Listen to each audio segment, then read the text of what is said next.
Good morning. Ayan, mga lala. Good morning, good afternoon, good evening. Kung saan man kayo naroon ngayon. Ayan. Maganda ang panahon ngayon mga lala. Hindi mainit. Kasi sa bandang Mindanao, may bagyo. Sana yung ulan, yung kahit ulan lang makarating dito sa atin, dito sa Pampanga.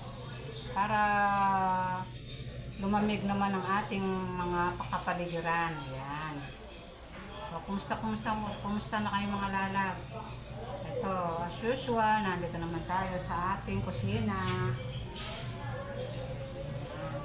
O, nakapamalengke na ba kayo mga lalab? Today is Saturday. Ayan, ang bilis ng panahon mga lalab. 2 days tayong wala tayong short upload lang ating ginawa kasi na busy tayo. Marami tayong ginagawa dito sa bahay. Alam niyo naman, all around tayo dito sa bahay. Kaya, ayun, short video lang ang ating nagawa. O kumusta na kayo? Anong mga niluluto natin dyan sa ating mga kusina? Ayan. Ako mga lalab, ito, dahil bakasyon. Day off nung anak ko, nagtatrabaho sa Angeles. Yun, nagpaluto na naman siya ng ganito mga lalab. Kasi pag sa work nila, puro karne yung na bibili nila dun sa work nila. Kaya ito, pag nandito siya sa Pampanga, sa Arayat, nagpapaluto sila ng ganito. Ito, kapakita ko sa inyo mga lalab. Ayan mga lalab, ito yung kanilang paboritong ulam ngayon. Ito, mag-adobo daw tayo ng sitaw. Ayan. May kamahalan ng kung sitaw pero okay lang na ganyan talaga ang gulay. Meron time na mahal, meron time na mura. At syempre, ayun nagpabili sila ng tilapia. Fresh na tilapia, ayan. Fresh from the farm, ayan. At syempre, meron tayong pansahog. Ito ating mga ingredients, bawang, sibuyas, kamatis. At syempre, hindi nawawala ang, ayan. Bili tayo ng, ayan, pork liempo. Ayan. 1 kilong pork liempo mga lalabang itong pansasahog natin. Para ang aking mga apo ay makakain, kailangan lagyan na natin ng lagyan natin ng karne ang ating gulay para makakain sila, diba? For today's video mga lalab, ito adobo naman tayo ng ating sitaw. Ayan, adobong sitaw with pork liempo and pritong tilapia. Ayan. So, later mga lalab. Ayan mga lalab na makulimon na sa atin. Ito, nag-aano tayo ng ating bumili ako ng ibang para sa isang araw. Meron naman tayong ulamin.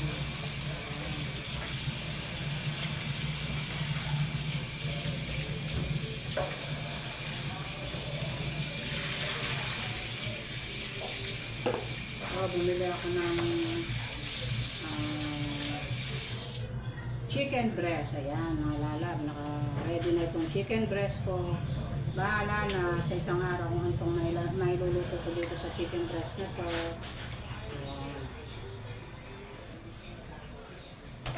Namili na ako ng tapos ito, binili rin ako ng karne ng baka mga lalay.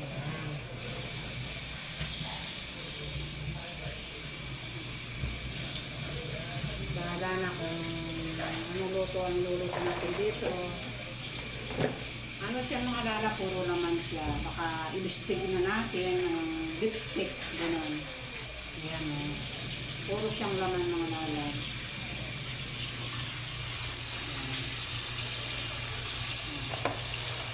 isang kilong ano, beef dip. Karne ng baka.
Yan, nag-change na yung ating weather mga lalab ngayon na malapit na ang ano, tag-ulan. Kaya maawa na sa atin ang ating lungad na lagi na lang tayong nasa initan. Yan.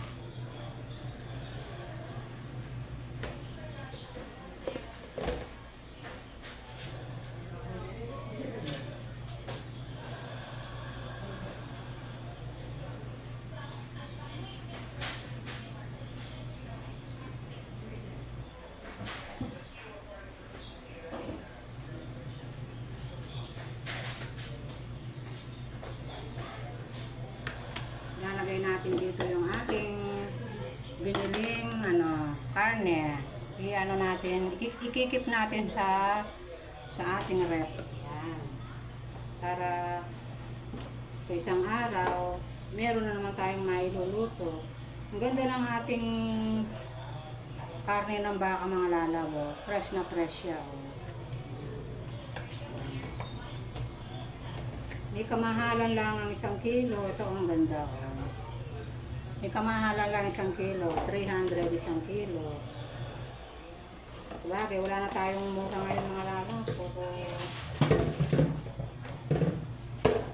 Kung hindi ka naman bibili mga lalabo, wala na tayong mauulang. Tapos yung ating yung chicken breast, ayan. Yung chicken breast natin mga lalabo. Ikikip natin to sa ref para sa isang araw. Bahala na kung ano maluluto natin. Importante. May naka-stock na pangluto sa ating ref. Ayan.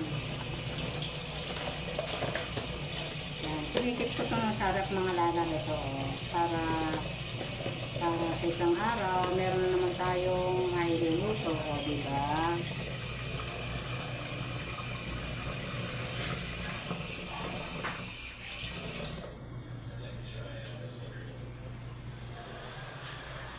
Ito malambot na yung aking malambot na yung aking i-ano ko ito mga lalabit, i-ano ko ng chicharon para yung medyo siya, malutong siya. Tapos igisa na natin yung ating adobong sitaw. Ayan.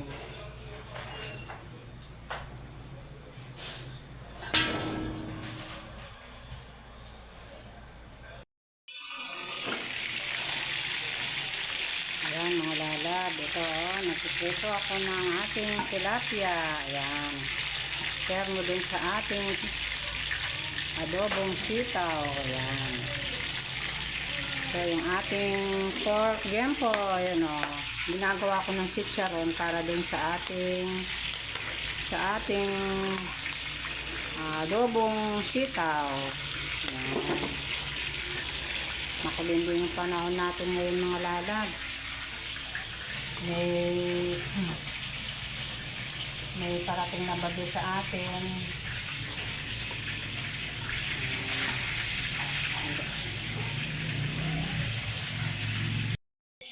madumdum yung panahon natin ngayon mga lalab kasi may bagyo tayo ngayon. Nasa parting Mindanao. Pero tingnan niyo yung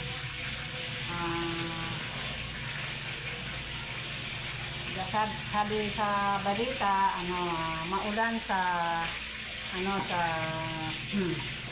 Central Luzon. Ayan. Siyempre pag sinabing Central Luzon mga lalap, apektado na tayo doon.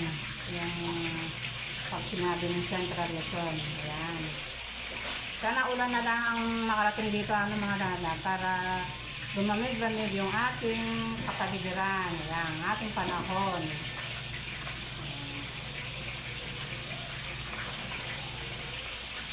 Kaya po yung mga binabaha, ingat-ingat lang po tayo. Lalo na po yung mababang lugar. Dito po sa amin dito sa Arayat, mataas po ang lugar namin dito. Kaya hindi ko masyadong nag-worry kasi mataas ang lugar ng aming bahay. Ayan. Tamang mga lalab later.